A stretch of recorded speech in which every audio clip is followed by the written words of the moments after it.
நன்றிகள் அம்மா. நல்லா சவுண்ட் நல்லா கேக்குதாம்மா? வாழ்க கேக்குதம்மா, வளமுடன். வாழ்க வளமுடன். கேக்குதம்மா. வாழ்க வளமுடன். வாழ்க வளமுடன். வாழ்க வையகம். வாழ்க வையகம். வாழ்க வளமுடன். குரு வாழ்க. குருவே துணை. வாழ்க வளமுடன்.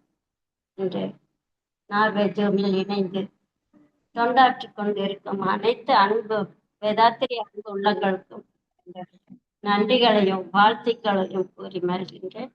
என்று 9 மைய தவத்தை சிறந்த முறை நல்ல முறை ஆழ்ந்து நடத்திய சிவந்தி அம்மா அவர்களுக்கும் என்னுடைய நன்றிகளையும் வாழ்த்துக்களையும் கூறிக்கொள்கிறேன். மற்றும் இந்த இணைப்பில் இணைந்து தத்துவத்தில் கவனிக்கும்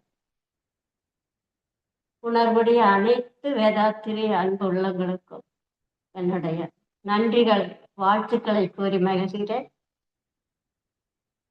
நம்ம எல்லாம் இந்த வேதாத்திரியத்தில் அறிவில் தெளிவு பெற வழிநடத்தி கொண்டிருக்கும் இறை அருளுக்கும் குருவின் அருளுக்கும் நாம் சங்கல்பித்துக் கொண்டு இந்த சிந்தனைக்கு செல்வோம். குரு அவர்களே சுகமாக எழுந்தறி நம்முள் நிறைந்து நம்மளை உய்விப்பாராக. இன்று நாம் சிந்திக்க உள்ள தலைப்பு அருளாதாரம். குருமகான் எவ்வளவு அல்லும் பகலும் உலக மக்கள் நலன் கருதி இல்லை அல்லும் பகலும் அதை பற்றியே சிந்தனை செய்து தன்னை அர்ப்பணித்துக் கொண்டவர் அல்லவா. ஒவ்வொரு ஆன்மாவும் தங்களை உணர்ந்து தெளிவு பெற்று ஒத்தும் உதவியும் வாழ வேண்டும் என்ற தொலைநோக்கு பார்வையில் வந்த தத்துவங்கள் தான் இதெல்லாம். என்ன கொடுத்து தவம், உடற்பயிற்சி, இயற்கை, உண்மை, உலக சமாதானம் எல்லாமே ஒவ்வொரு மனிதனும் தன்னை உணர வேண்டும் என்ற கருத்து தொலைநோக்கு பார்வையில் ஒவ்வொரு மனித அறிவை பற்றி தெரிய வேண்டும் மகிழ்ச்சி சொல்வாங்க. அது மனவளக்கலையே அனைவருக்கும் பொது சொத்தாம் அறிவுக்களை கொள்வீர் என்று குறிப்பிட்டிருக்காங்க. எப்படி கொடுத்த அன்பாலும் இரக்கத்தாலும் உணர்வுபூர்வமா விஞ்ஞான பூர்வமா கொடுக்கப்பட்ட தத்துவங்கள் தானே. ஆறறிவு உள்ள சிந்தனை செய்யும் ஆற்றுள்ள மனிதன் தான் பிறந்திருக்கா இல்லையா, 6வது அறிவாக. அதான் குருமக சொல்லுவாங்க இல்லையா, 6வது அறிவு சிந்திக்கக்கூடிய அறிவு தானே. அது இந்த பாடல் சொல்றாங்க. பிறந்து விட்டோம், வாழ்கின்றோம், அனுபவித்தோம். என்ன பெற்ற பயன் இன்பம். இன்பம் துன்பம் 2 தான். இறந்து விட போகிறோம் என்றோ ஒரு நாள். இதற்குள்ள அமைதி பெற உலக வாழ்க்கையை திறந்து விட முடியாது.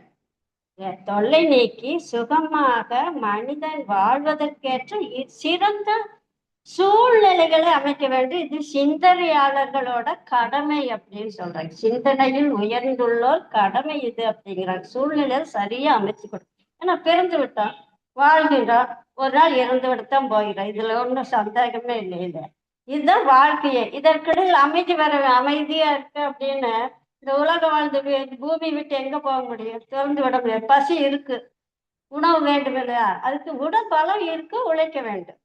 அறிவு இருக்கு, தேவையை உணர்ந்து முன்பின் விளைவுகளை அறிந்து அனுபவிக்க வேண்டும். இதற்கான சூழ்நிலைகளை சிந்தனையாளர்கள் இதை கடமையாக செய்ய வேண்டும் மகிழ்ச்சி சொல்றாங்க. ஏன்னா மனிதன் இன்பம் துன்பம் இதைத்தான் அனுபவிச்சுட்டே இருக்காங்க. இதை தாண்டி அந்த அமைதிங்கிற அந்த நிலையை பேரின்பத்தை அடையணும். அதற்கு சிந்தனையாளர்கள் சூழ்நிலையை அமைத்து கொடுக்கணும்னு சொல்றாங்க. இப்போதுள்ள சூழ்நிலையை பாரு எப்படி இருக்கு. ஆராய்ந்து பார்த்தால் விஞ்ஞானத்தால் மனித வாழ்க்கை உயர்ந்துள்ளது, அது சந்தேகமே இல்லை, எவ்வளவோ உயர்ந்துள்ளது. ஆனால் வாழ்க்கையில் இன்பம் இருக்கிறதா, நிறைவு இருக்கிறதா? அதுல சந்தேகம் இல்லை. பேரறிவை பெற வேண்டிய அந்த 6 அறிவு என்ன பெருசுன்னு விஞ்ஞானத்துல இந்த அறிவை சேர்த்துடுறேன். அந்த அறிவு என்னத்துக்கு பயன்படுத்துது? உடல் கருவிகளுக்கு உபகருவிகள் கண்டுபிடிச்சிட்டாங்க. இதுல இல்ல சந்தேகமே இல்லையா. அதுதான் மகிழ்ச்சி பாடல்ல ஊரறிந்தார் உலக அறிந்தார் உன்னை யார் என்று அறியவில்லை விஞ்ஞானத்தால் என்று குறிப்பிட்டிருக்காங்க. எல்லாம் கண்டுபிடிச்சு எல்லாம் பண்ணிட்டியா, ஊரில் எல்லாம் கண்டுபிடிச்சு, ஆனா உன்னை யாருன்னு கண்டுபிடிச்சிட்டியா அப்படின்னு மகிழ்ச்சி ஒரு கேள்விக்குறி கொடுக்குறாரு. ஏன்னா இது இயற்கையில உள்ளதைத்தான் விஞ்ஞானம் இயற்கையில இல்லாதது ஒன்றுமே இல்லை, அதெல்லாம் அடக்கம் பெற்றது. அதை மனிதன் விஞ்ஞானம் அந்த கருவிகளை கொண்டு ஆராய்ச்சி பண்ணி மீண்டும் நுணுகி ஆராய்ந்து கொடுக்கப்பட்டதுதான் விஞ்ஞான கருவிகள். இயற்கை பார்த்து படைச்சதுதான். அதை கண்ணதாசன் கூட ஒரு பாடல் குறிப்பிட்டிருப்பாங்க. பறவையை கண்டால் விமானம் படைத்தால், பாயும் மீனில் படகினை கண்டால், எதிரொலி கேட்டால் வானொலி படைத்தான், எதனை கண்டால் மதங்களை படித்தான். இங்க வந்ததுதான் சிக்கல். எதனை கண்டால் மதங்களை, என்னோட மதம் தான் பெருசு, என்னோட தெய்வம், உன்னோட நான் பெருசு. இதுதான் இந்த பிரச்சனைகளுக்கு, மனித குலத்துல பிரச்சனைகளுக்கு காரணம். இது வந்தது தானே. மனிதனே அறியாத அவல நிலைதான் இருக்கு. இதை போக்குவதற்கு குருமகான் சிந்தனையில் வந்ததுதான் இந்த இந்த தத்துவம். அருளும் பொருளும் அவர் தலைப்புல கொடுத்திருக்காங்க இல்லையா, அருள் பொருள் ரெண்டும் தேவைதான். நேற்று கூட அம்மா சொன்னாங்கல்ல, நாணயத்துக்கு எப்படி ரெண்டு பக்கமும் இருந்தாதான் அது செல்லுமோ, அது மாதிரி நம்ம வாழ்க்கை நிறைவாக வாழ்வதற்கு அருளும் வேண்டும், பொருளும் இரண்டும் தேவை இல்லையா. அதுதான் இந்த கடைசி இந்த பாடல்ல அருளாதாரம் அப்படிங்கிற ஒரு தலைப்புல இந்த பாடல் மகிழ்ச்சி கொடுத்திருக்காங்க. அருளாதாரத்துறையை அறிவால் நாடி அறிவு நிலை இயற்கை நிலை உணர்ந்து மேலும் மருளாது ஆராய்ந்தால் மனிதர் வாழ்வில் மனதிற்கும் அறிவிற்கும் வரும் துன்பங்கள் பொருளாதார சீர்கேடு அதனால் என்றே புரிந்துவிடும். அதன் விளைவே என்ன, பல கோணங்களில் இருளாக்கி மனிதர்களை மனிதருக்கே என்றுமே பகை அடிமையாக்கல் காண்போம். எவ்வளவு இந்த பாடலை இவ்வளவு கொடுத்திருக்காங்க. இந்த சிந்தனை செய்து பார்க்கும்போது உலக சமாதானத்தான் வேதாளத்தில் போருள்ளா நல்லுலகம் ஃபர்ஸ்ட் கொடுத்திருக்காங்க இல்லையா, அடுத்ததை இதை கொடுத்திருக்காங்க. பொருள் துறையில் சமநே தேதி.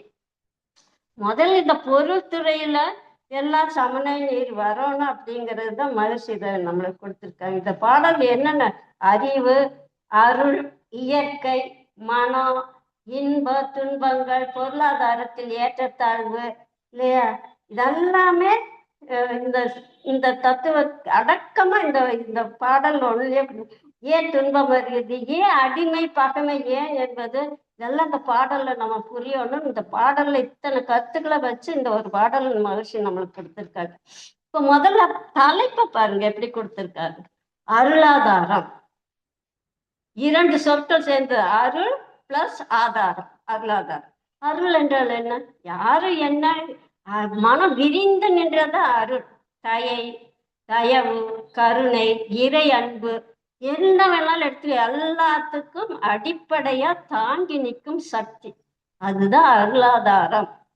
அருளாதாரம் என்றால் அனைத்து வாழ்க்கைக்குமே, எந்த நம்ம வாழ்க்கை என்ன எல்லாத்துக்குமே அடிப்படையாக இருக்கும் இறை அருள் தான் பொருள் இல்லையா. நாம் வாழ்வது, சிந்திச்சு பாருங்க, நம்ம வாழ்வது, சுவாசிப்பது, சிந்தனை செய்வது, இவையெல்லாம் நம்முடைய முயற்சி மட்டும் இல்லை, அதற்கு பின்னாலும் இறை சக்தி இருக்கு நம்மளை தூண்டுகோளாக. அது அறியாத சக்தியாக அருள் இருக்கு. அந்த அடிப்படை தான் அருளாதாரம் மகிழ்ச்சி கொடுத்திருக்காங்க. இப்ப செடி வளர்றது, நீர், மண், சூரியன் தேவைப்படுகிறது, இதுவும் அருள் தானே. அதுகளுக்கு அருள் தானே, இதெல்லாமே அதோட அருள் தானே. சூரியனும் நீர், மண் அருள வந்தது தானே. மனித வாழ்வு சிறப்படைய அருள் தேவை. எல்லா நிகழ்வுகளும் சிந்திச்சு பார்த்தா எல்லா நிகழ்வுகளும் இறையர்களால் நடைபெறுகிறது.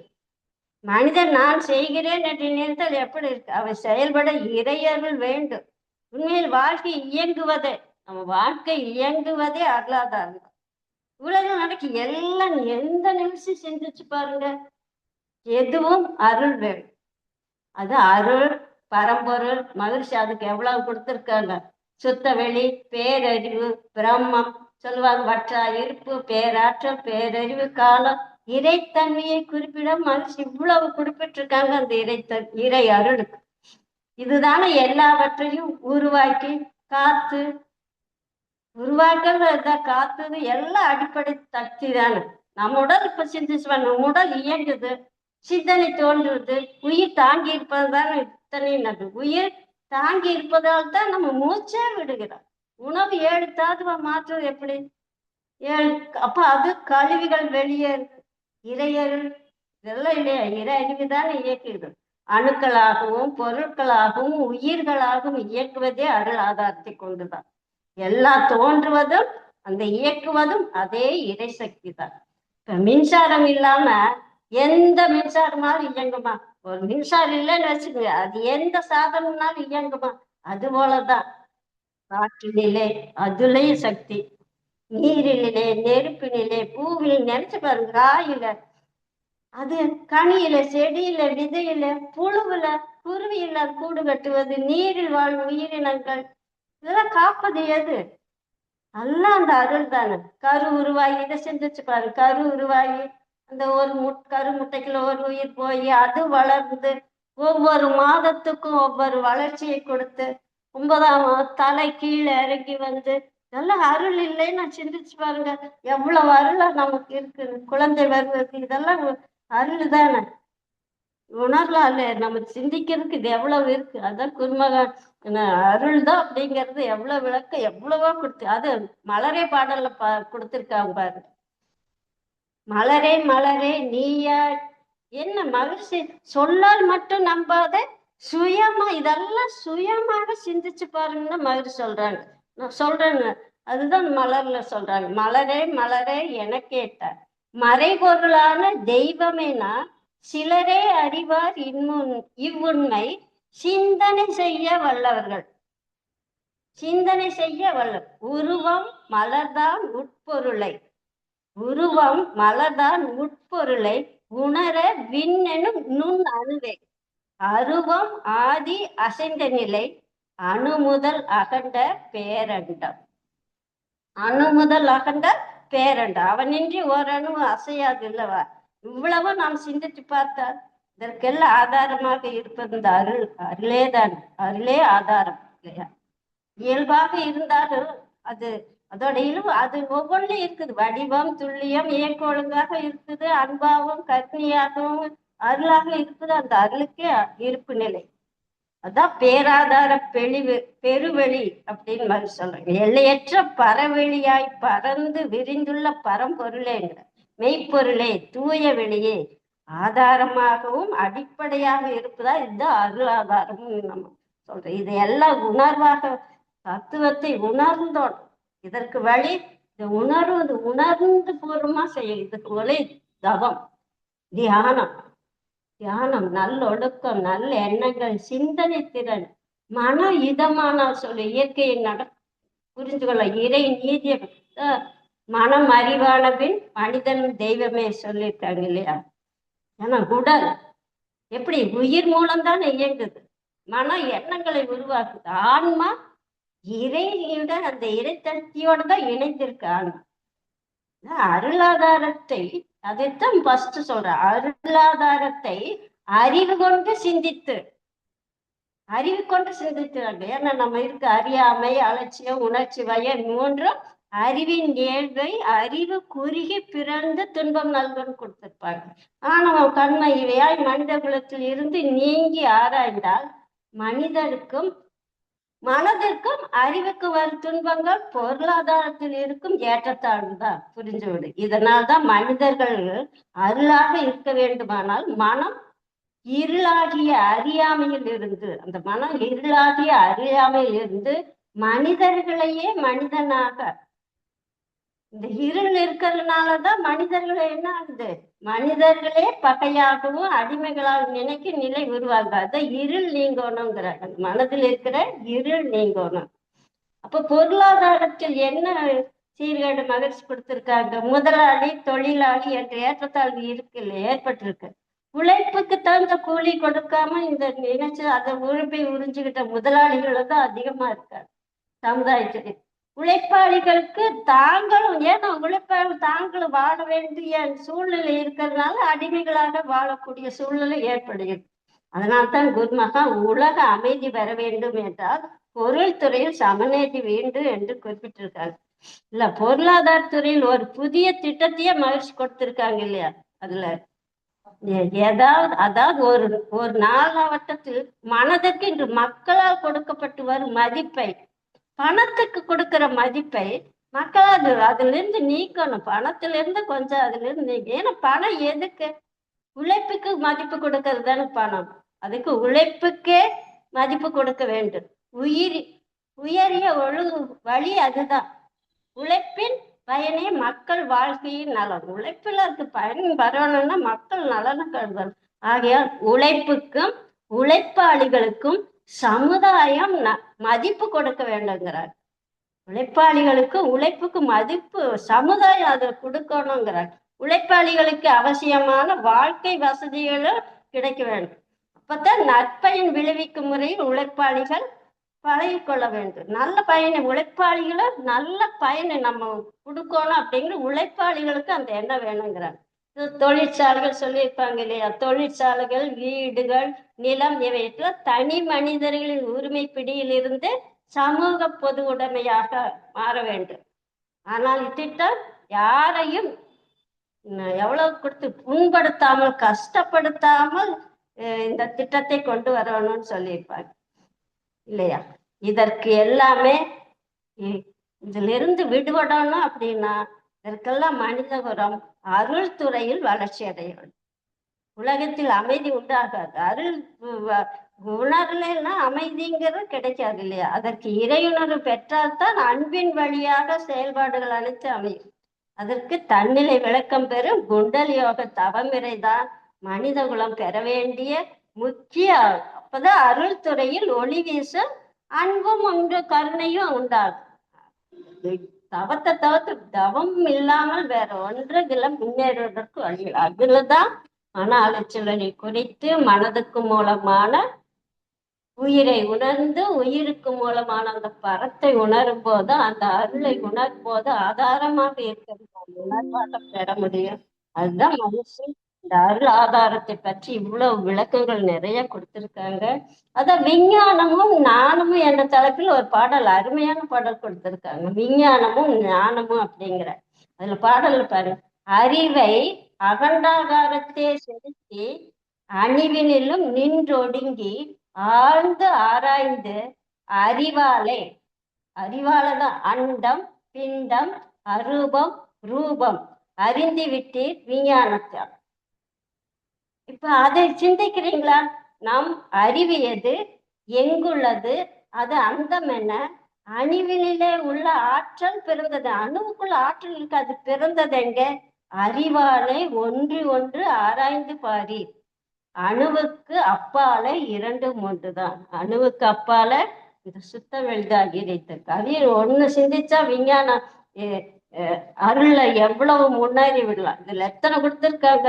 அண்டம் பிண்டம் அரூபம் ரூபம் அறிவியது எங்குள்ளது, அதோட அந்தம் என்ன, அறிவோட அந்தம் என்ன, அணுவில ஆற்றல் எப்படி வந்தது, அந்த ஆற்றல் பிறந்த இடம், இதெல்லாம் அறிவாலை ஒன்றி ஒன்றி ஆராய்ந்து பாருங்கன்னு சொல்றாங்க. எல்லாவற்றுக்கும் ஆதாரமாக இருப்பதே அருளாதாரம் என்பது விளங்கிவிடுவில்லை. அது ஒன்றி ஒன்றி அறிவை படக்க உறுதி நுட்பம் சக்தி இவை அதிகமாகும்னு சொல்லியிருப்பார். இதற்கெல்லாம் குண்டலியோக தவமுறைகளை மகிழ்ச்சி வடிவமைத்து கொடுத்திருக்காங்க.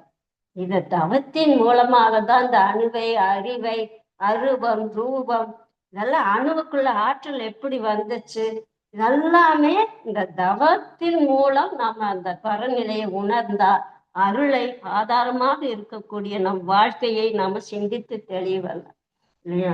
சித்தர் பெருமக்களும் இந்த அருள்ல நிறைய கொடுத்திருக்காங்க. அவையான் கூட சொல்லுவாங்க இல்லையா, அரிது அரிது மானிடாய் பிறத்தல் அரிது, அதுல கூன் குருடு இதெல்லாம் அரிதுன்னா என்ன, அருள் இருந்தாதான் இதெல்லாம் கிடைக்கும். அது தவமும் தானமும் கிடைப்பது அரிது அரிது என்று. இறையர்கள் இருந்தாதான் இதெல்லாம் நம்மளுக்கு கிடைக்கும்.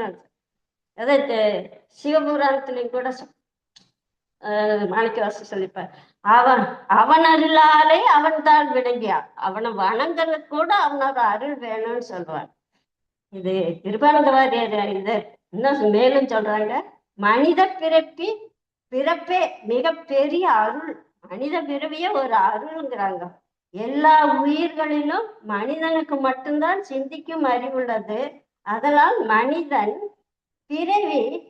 பிறவி இறைவனால் கொடுக்கப்பட்ட பெரிய வாய்ப்புங்கிறார். அறிவு வந்தால் மட்டும் அது படிப்பறிவு பத்தாது அப்படிங்கிறாங்க. நான் அறிவு வேண்டுங்கிறாங்க. மனித பிறவி கிடைத்து பெரிய அதிர்ஷ்டம். அவன் எப்படி வாழும்? நல்லவனா வாழணும், பிறருக்கு உதவணும், இறையுணர் பெறணும், அறத்தோடு வாழும். இதற்கெல்லாம் அருள் வேண்டுங்கிறாங்க.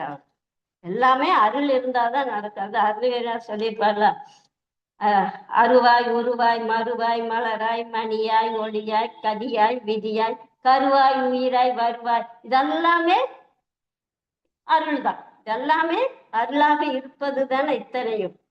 அதுக்கு இதெல்லாமே நம்ம அருளை பத்தி புரிஞ்சுக்கணும். பாரதியார் ரொம்ப சூப்பரா சொல்லியிருப்பாங்க. காக்கை சிறகினிலே நந்தலாலா உந்தன் கரிய நிறம் தோன்றுதையா நந்தலாலா, கேட்கும் மொழிகளெல்லாம் நந்தலாலா உந்தன் கீதம் ஒழிக்குதட, பார்க்கும் மரங்கள் எல்லாம் நந்தலாலா உந்தன் பசுமை நிறம் தோன்றும், தீக்குள் விரலை வைத்தால் நந்தலாலா உந்தன் தீண்டும் என்பது. அதுவும் இறை காட்சியாக இறை அருளை எப்படி அனுபவிச்சிருக்காங்க பாரு. காயிலே புளிப்பதென்ன கண்ண பெருமானே, கனியிலே இழிப்பதென்ன கண்ண பெருமானே, நோயிலே படுப்பதென்ன நோன்பிலே மீட்பதென்ன. எல்லாமே அருள் அருள் அருள்ல இதெல்லாம் நடக்குது அப்படிங்கிறத பாரதியார் அப்படியே இயற்கையோட அந்த அருளை தனக்குள் உணர்ந்து எழுதிய இதெல்லாமே. வள்ளலாறு இது அருள் பத்தி நிறைய விளக்கங்கள் கொடுத்திருக்காங்க. அருள்நிலை ஒன்றே அனைத்தும் பெருநிலை, பொருள்நிலை காண்க வென்று புகன்ற மெய் சிவமை. வள்ளலார் அருள்நிலை ஒன்றே அனைத்தும் பெருநிலை, பொருள்நிலை காண்க வென்று புகன்ற மெய் சிவமே. அருள் வடிவு அதுவே அழியா தனி வடிவு, அருள் வர முயல்கவென்று அருளிய சிவமே. அது கொடுத்த அருளே நம்மியல், அருளே நம் உரு, அருளே நம் வடிவமாம் என்ற சிவமே. எல்லாமே அருளாத்தான் இருக்கு. அருளே நம்மடி, அருளே நம்முடி, அருளே நம் நடுவாம் என்ற சிவமே. எப்படி இருக்கு? அருளே நம் அறிவு, அருளே நம் மனம், அருளே நம் குணமாம் என்ற சிவமே. எல்லாமே அருள் தான்ங்கிறவன். அருளே நம் அறிவு, அருளே நம் மனம், அருளே நம் குணம். எல்லாமே அந்த அருள் தான். அருள் தான் இத்தனையும். அருளே நம் பதி, அருளே நம் பதம், அருளே நம் இடமாம் என்ற சிவமே. நிறைய அது அந்த அருளே நம் சுகம், அருளே நம் பெயர், அருளே நாம் அறிவா என்ற சிவம். அருளுக்கு இவ்வளவு விளக்கங்கள் நிறைய. அருள் இல்லை, எல்லாமே அருள் வடிவமாத்தான் இருக்கு அப்படிங்கிறத தெளிவா சொல்லியிருக்காங்க. இதுல நான் படிச்சதுல மனுஷியோட வாழ்க்கை வரலாறு புத்தகத்துல அவர் அதில் எழுதி இருந்தாங்க. அதை படிச்சு பார்த்து அதை உங்ககிட்ட பகிர்ந்து கொள்ளணும்னு தோணுச்சு. அவர் இறைநிலையை அருளோட இணைந்து எழுதிய இந்த வரலாறு எழுதும் போது இதை எழுதியிருக்காங்க மகரிஷி. அதை நான் படிக்கிறேன். எந்த பேராற்றலுடைய சக்தியின் அகத்திலே பல கோடி அண்டங்கள் மிதந்து உருண்டு ஓடி இயங்கிக் கொண்டு பேரீக்க மண்டலமாக அமைந்திருக்கிறதோ, அந்த எல்லாம் வல்ல பெருநிலையை நினைவு கொண்டு எனது வரலாற்றை நானே எழுத முற்படுகிறேன். எல்லா உயிர்களுக்கும் அமைந்தது போன்றே எனக்கும் நான் பிறக்கும் போதே என் வாழ்நாட்கள் முழுவதற்கும் தேவையானவற்றை எல்லாம் வல்ல அமைத்து ஒழுங்கமைப்பாக அது கொடுத்து அதன் பெருமை ஒழுங்கமைப்பாக இருக்கிறதை அதன் பெருமையை நினைந்து அடுத்ததும் பாருங்க, அதன் பெருமையை நினைந்து நினைந்து கனிந்து கனிந்து மகிழ்ந்து மகிழ்ந்து என் வரலாற்றை நண்பர்களுக்கு கூற விடைகின்றேன். இறையர்ல எப்படி தெளிச்சு நான் இந்த வார்த்தைகளை நம்மளுக்கு கொடுத்திருக்காங்க. இறையர்களோட ஒன்றி அதோடவே லயமாகி எழுதின இந்த வார்த்தைகளை நினைக்கும் போது அவ்வளவு இதை பகிர்ந்து கொள்ளலாம் இல்லையா? இதெல்லாம் மனிதனுக்கு இதெல்லாம் இறையோட தெளிவு வரணும். இறைநிலை இல்லாமல் ஒன்றுமில்லை. இறையர்கள் தான் நம்மளை மூச்சு விடுவதே இறையர்கள் தான். ஒவ்வொரு மனிதர்களும் சிந்திக்கணும். நான் ஈகோ நம்ம கிட்ட இருந்து அதற்கு போகணும். அதான் பாடல் சொல்லுவாங்க, பனி கட்டி நீரில் மிதப்பது போல் பாரண்டம் பரவெளியில் மிதக்கிறது, தனிக்கருணை வடிவமான அவன் இயக்கம் தன்முனைப்பின்றி நடக்கிறது. பனித்துளி அளவான நாதவிந்தின் பரிணாமத்தில் வந்த மனிதன் மட்டும் தனித்து இயங்கி தன்முனைப்பு கொள்கிறான் தரணியில். அவனோட இயக்கம் தன்முனைப்பின்றி இவ்வளவு அண்டங்களையும் கோள்களையும் ஒரு துளி மாறுபாடு இல்லாம இயக்கி கொண்டு இருப்பது அந்த பேராதார பெருவெளிதான். அந்த அருளே ஆதாரமாக கொண்டு இயக்கி கொண்டிருக்குது. ஆனா நம்ம இதை நான் தான் செய்யறேன், நான் தான் பண்றேன், இந்த எண்ணம் தான் மனித குலத்திலிருந்து வருவதற்குத்தான் மகிழ்ச்சி இந்த அருள் பொருள் ரெண்டையும் நம்மளுக்கு விளக்கி அவ்வளவு தெளிவா கூறியிருக்காங்க. அதை நாம சிந்தனை செய்யணும். ஏன்னா அருள் தந்தை நாம சிந்திச்சு பார்க்கலாங்க. குருமகான் அருள் தந்தை அல்லவா, அவர்கள் நமக்கு என்ன கொடுத்திருக்காங்க? அருள் நிதி என்ற பட்டத்தையே நமக்கு கொடுத்திருக்காங்க. அருளையே நிதியாக கொண்டு கொடுத்திருக்காங்க. இப்ப நம்ம எல்லாம் எவ்வளவு பாக்கியவான்கள், பாக்கியசாலிகள். அருளையே நம்மளுக்கு நிதியாக குருமகன் கொடுத்திருக்காங்க. இதை நாம கருத்தில் கொண்டு என்ன செய், உடல் தூய்மைக்கு உடற்பயிற்சியும், மன தூய்மைக்கு அகத்தாய்வு பயிற்சிகளும், உயிர் தூய்மைக்கு காய்கல்ப பயிற்சியும், ஆன்மா தூய்மைக்கு மௌனமும், இவற்றையெல்லாம் நாம் செயல்படுத்தி தினமும் அனுதினமும் செயல்படுத்தி வாழ்க்கையில் வாழும் போதுதான் அந்த அருளை நாம உணரக்கூடிய வாய்ப்பு கிடைக்கும் இல்லையா? அதற்குத்தான் மகிழ்ச்சி இவ்வளவு கொடுத்திருக்காங்க. இதை நாம நினைவில் கொண்டு இவ்வளவு தத்துவங்கள், அந்த அருளும் பொருளும் மனித வாழ்க்கைக்கு எவ்வளவு அவசியம், எவ்வளவு முக்கியம்னு ஆழ்ந்து சிந்திச்சு நமக்கு இந்த தத்துவத்தை கொடுத்திருக்காங்க. அதுவும் இறைநிலையோடு எப்படி உணர்ந்து உணர்ந்து கரைந்து அந்த நிலையில் நம்ம கொடுத்திருக்காங்க.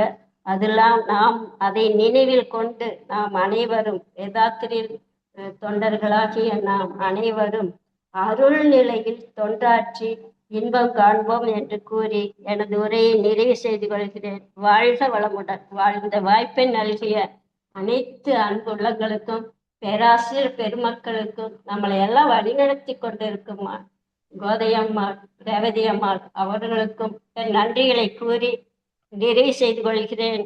வாழ்க வளமுடன். வாழ்க வளமுடன். நன்றிகளம்மா.